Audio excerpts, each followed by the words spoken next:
When we think of superheroes' flaws, we often don't necessarily address a lot of the more obvious weaknesses that a superhero can have, especially in battle. But there have been times in the past where a villain has taken advantage of a strange weakness, or a really obvious one. So today we are counting down the top 10 superhero weaknesses that villains never use. We're talking both specifics and general weaknesses that could easily ail heroes, but rarely manage to. Now, it's worth noting that there are many instances in which villains have zeroed in on these weaknesses and took advantage of them once or twice, but our focus for these numbers is more so on why these weaknesses aren't constantly exploited, since some of them seem super obvious. So rather than chalking it up to suspending one's disbelief, let's just dive into our list. In at number 10, sensitive senses. There are a fistful of characters whose powers include some sort of enhanced sense or senses, such as the case with Marvel's Daredevil, a man whose lack of vision doesn't stop him from being a fantastic hero. His accident, while responsible for the loss of his eyes, enhanced his other senses. Now this includes echolocation, an ability in which Matt Murdock can partially see thanks to his hearing acting like a powerful radar, kinda like a bat. But because of this, he's sensitive to loud noises, and in the past we've seen high decibel sounds mess him up. For example, in Daredevil Volume 2, Worst Case Scenario, Purple Man uses ultrasound to leave Matt in an excruciating amount of pain. Now this weakness goes beyond enhanced senses. Villains don't target extrasensory abilities nearly that much either, and you'd think that a foe would use that information of a hero's power and then find a way to overwhelm their minds. Instead, we more frequently see characters who have an invulnerability to psychic attacks being more of a threat to those who use telepathy, or telekinesis. In at number 9, no peripheral vision.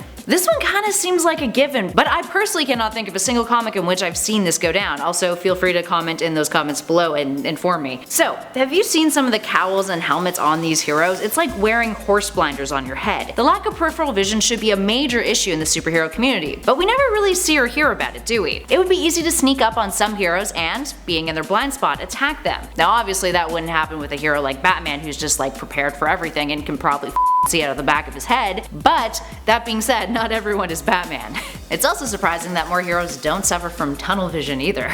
A self-imposed tunnel vision, that is. In at number 8, unprotected faces. Here's one that we really adore. So, say you're a superhero. You have superpowers and you want to put them to good use. So you whip up a costume and begin a career as a vigilante in your hometown. But a few neighborhood patrols in, you find yourself face to face with an armed criminal. He manages to catch you off guard and points a gun right at you. And bam!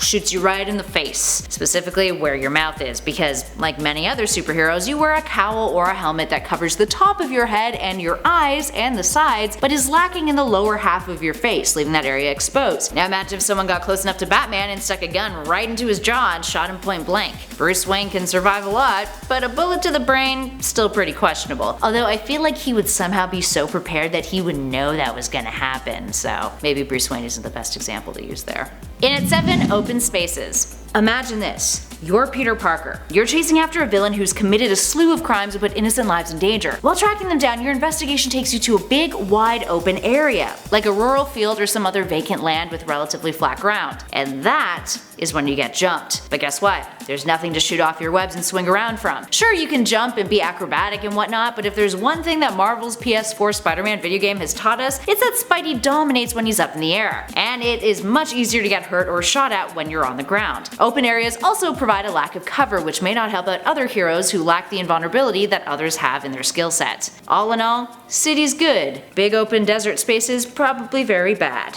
Unless you've got like a camouflage ability, in which case this list is not for you. Moving on to something very ridiculous but also fairly accurate, and at 6, AK-47s. Or just guns in general. Okay, yes, this is a rather dark number, but you know it's true. While some heroes would be exempt from this harming them, like Superman for example, definitely could withstand a barrage of bullets, others who do not have that invulnerability would be majorly susceptible to gun wounds. We recently saw in Heroes in Crisis how devastating a mass shooting in the superhero world could be. It was a reminder that superheroes are not as invulnerable as we assume them to be, especially if their guard is down or they are hit multiple times. Riffing off of our last number in something equally as dark and kind of preposterous to think about in comics, in at number 5, gun laws. Now, a supervillain could use the lenient gun laws in the US to their advantage. Say that they wanted to gun down a hero and get away with it. Just lure them onto your own property and then fire away and then claim it was self-defense. I know, like I said, this is actually a very dark number because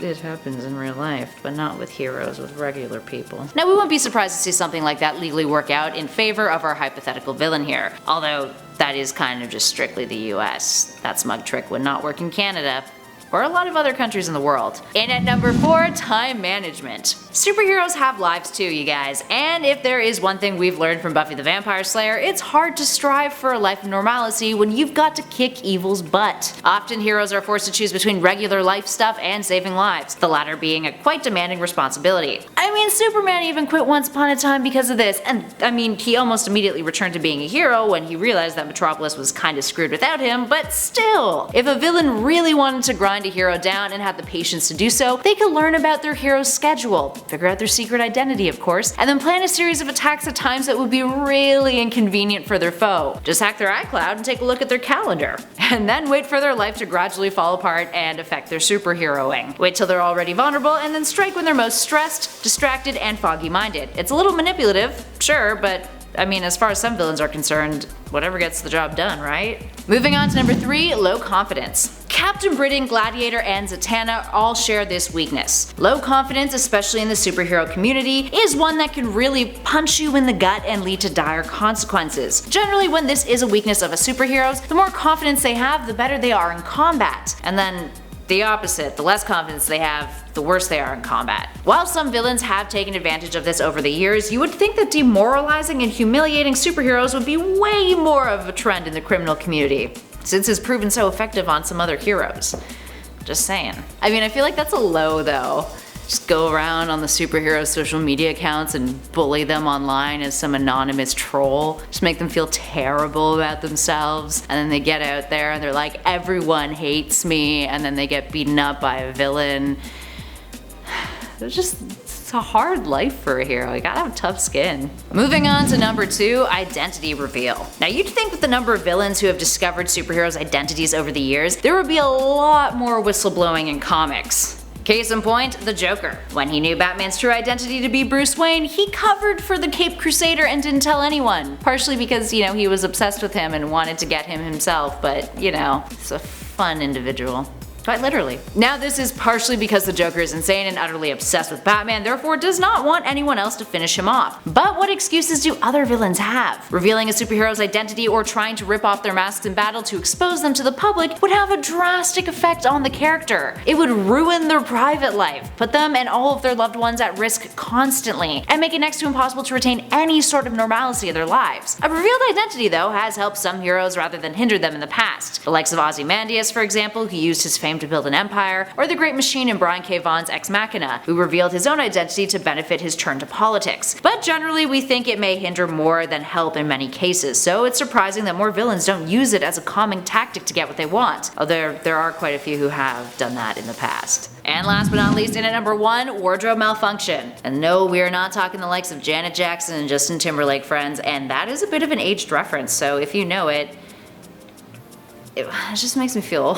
When you think of death by cape, you often think of one of 2 famous instances. The first is Doctor Strange being strangled by his cloak in Marvel's Ultimatum. The second is Dollar Bill, one of the vigilantes on the Minutemen team in the 30s and 40s from Watchmen. The latter got his cape stuck in a revolving door, and a smart criminal used that opportunity to shoot him point blank. When you consider how effective using a hero's wardrobe against them could be, it's almost surprising that there aren't more villains trying to grab hold of heroes' capes to yank them close, strangle them, or put them in some sort of precarious position. Alright, so there we have it, friends. What other weaknesses do you think villains do not take advantage of? Give us a shout in those comments below and let us know all of your thoughts and feels. You guys know what to do if you like this video. Spread that love, hit that thumbs up button, and be sure to subscribe to Top 10 Nerd if you would like more videos just like this one. We also have a nifty playlist somewhere on this screen. Click it. It's a fun time. In the meantime though, thanks for watching, friends. I'll catch you on the next video.